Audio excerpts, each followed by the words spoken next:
Hola, bienvenidos aquí a América, el programa de France 24 que cuenta las historias de un continente que últimamente vive pendiente de las órdenes que salen de la Casa Blanca, siempre con los aranceles como telón de fondo. A continuación, una probadita de lo que veremos a lo largo de este programa. Ni México, principal socio comercial de Estados Unidos, se salvó de las cartas de Donald Trump. Con un 30%, Washington grabará los productos provenientes del otro lado de la frontera, medida que la presidenta mexicana rechaza. Contamos con el análisis. Sin el expresidente Evo Morales en la papeleta, con el oficialismo fragmentado y en medio de una crisis política y económica, los bolivianos irán a las urnas en menos de un mes para elegir a su próximo mandatario. El caso de la criptomoneda Libra se ha convertido en la piedra en el zapato del presidente Javier Milei. El escándalo que causó que por un mensaje en X decenas de miles de inversores perdieran millones de dólares está bajo investigación en Argentina y en Estados Unidos. Tenemos reporte. Iniciamos hablando de la correspondencia entre Donald Trump y sus socios comerciales y más específicamente de la carta que le llegó a su vecino del sur, México. La Casa Blanca le anunció en la misiva aranceles del 30% a la importación de productos mexicanos fuera del TEMEC, el tratado vigente entre la Unión Americana, México y Canadá a partir del 1 de agosto. Platicamos con Josafat Hernández, profesor investigador de la División de Estudios Multidisciplinarios del Centro de Investigación y Docencia Económica, CIDE, sobre el anuncio que parece que no afectará significativamente a la industria en México porque más de un 80% de sus exportaciones a la Unión Americana cumplen con el TEMEC. Yo veo que se trata de un ejercicio de presión para llevar a cabo una agenda que Estados Unidos quiere que se realice en México, particularmente el tema del fentanilo, el tema de seguridad, y se trata de una escalada en la intervención de Estados Unidos en asuntos internos de México. Yo lo veo como un proceso en el cual Estados Unidos quiere chantajear con el tema de los aranceles y llevar esto a un terreno que se vuelve cada vez más inviable, porque México ha cumplido en la medida de sus posibilidades con todas las exigencias que ha hecho el gobierno de Estados Unidos en el tema de fentanilo, el tema de combate a las drogas, pero digamos, se usa la política comercial como una forma de presión para seguir, digamos, tratando de vulnerar la soberanía, y creo que eso se vuelve muy difícil de mantener a lo largo del tiempo, y eso lo que muestra es que en el fondo Estados Unidos está llevando un proceso de reestructuración de sus relaciones globales, centrándose sobre todo en un proceso de industrialización interna. Lo único que quiere de México es que México no envíe o no se envíen drogas, que se combata al crimen organizado, pero México ya no es un socio estratégico de Estados Unidos. Creo que esa parte se vuelve muy importante de mencionar, porque para Estados Unidos la relación con México ya no es prioritaria. Josafat Hernández además habló de la respuesta de la presidenta de México, Claudia Sheinbaum, que nuevamente fue cautelosa. Desde Palacio Nacional consideraron la misiva injusta y recordaron que al tiempo que un equipo negociador mexicano está en Washington, presentarán a Donald Trump una propuesta de acuerdo general sobre seguridad, migración y también aranceles.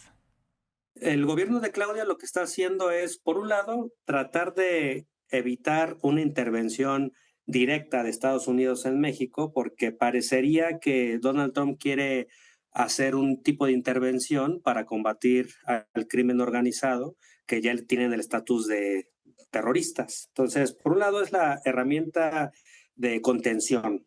El gobierno quiere evitar una intervención en nuestro territorio de parte de Estados Unidos.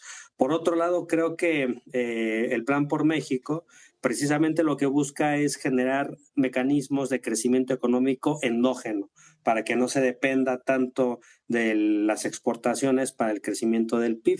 Y la otra estrategia que se nota es la diversificación de las relaciones comerciales de México con diferentes países, entre los cuales destaca el bloque de BRICS, ya que México, digamos, ha enviado delegados. Entonces, no es que México esté ya tácitamente entrando en BRICS, pero sí hay una cercanía, empieza a haber un proceso de diálogo, lo cual no había antes.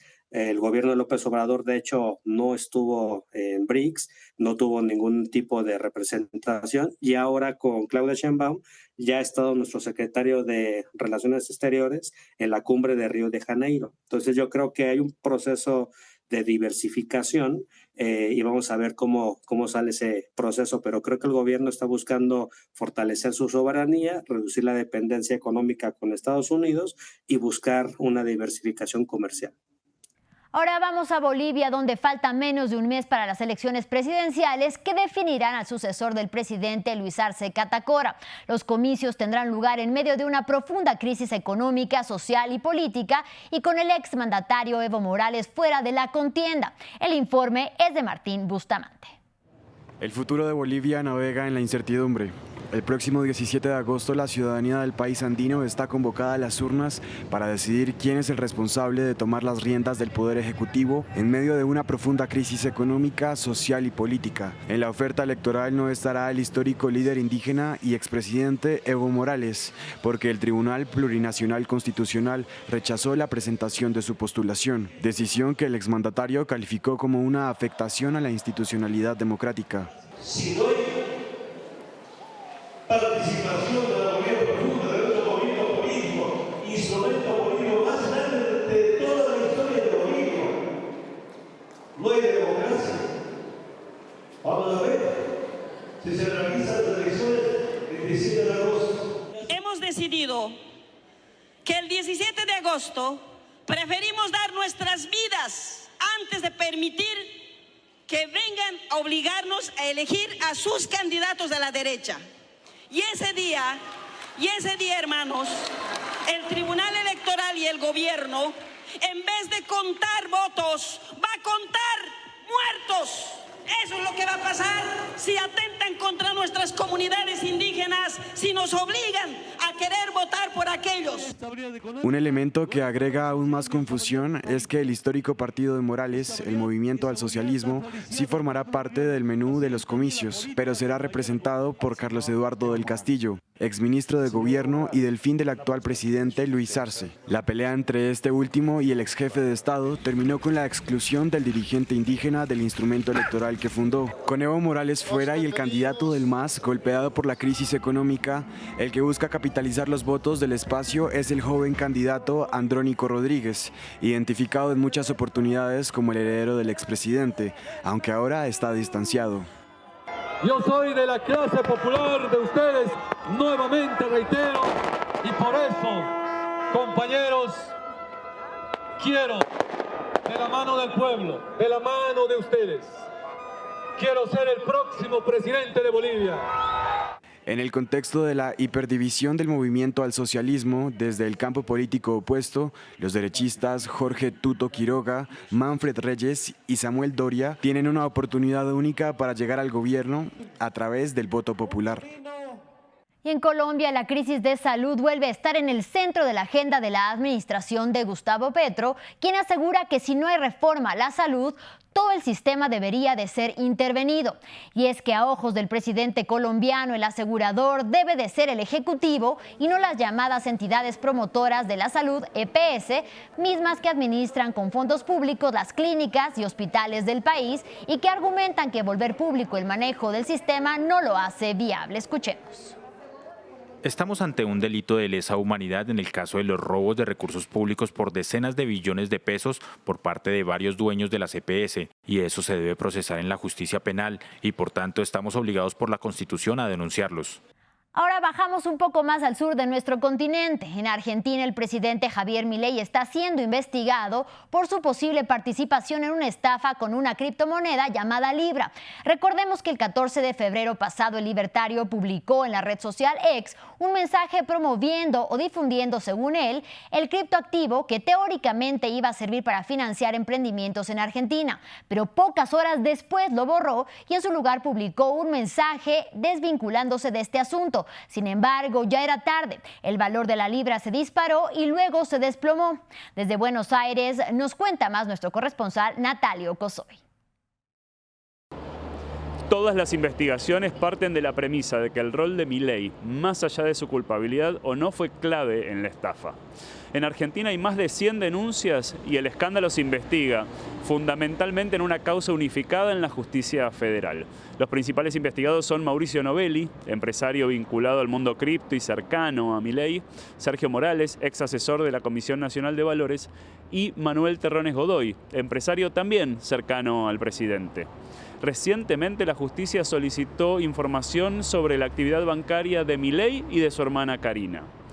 En Estados Unidos hay investigaciones a nivel administrativo por parte de la justicia federal y civil por demandas de inversores.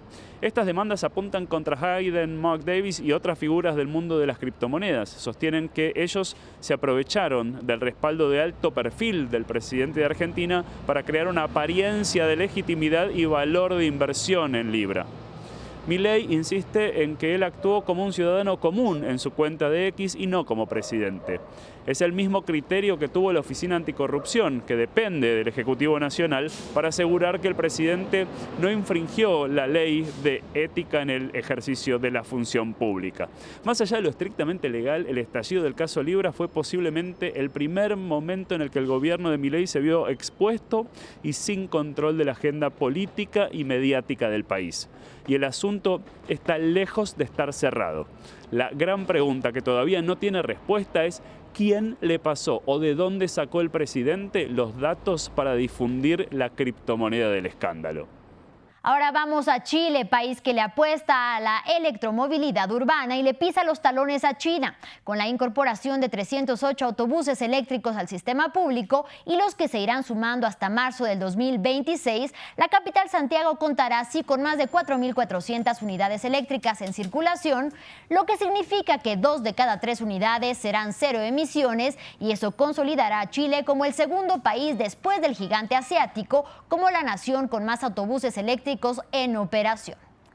Nos despedimos en Puerto Rico. Bad Bunny reafirma su amor a la isla, que lo vio nacer con el arranque de su residencia con 30 conciertos en suelo puertorriqueño. Y para celebrarlo, sus fans se agolparon a las afueras del Coliseo de San Juan, que será escenario de No me quiero ir de aquí. Con banderas de Puerto Rico en mano, vistiendo trajes típicos y portando una máscara gigante del cantante y sombreros de paja, decenas de personas bailaron al ritmo de los tambores. Aseguran que los espectáculos traerán una importante derrama económica al país que lucha contra la gentrificación. Este espacio lo hicieron posible Gabriela Proenza, Luis Montes, Martín Bustamante y un gran equipo técnico detrás. Gracias por su compañía. Hasta la próxima.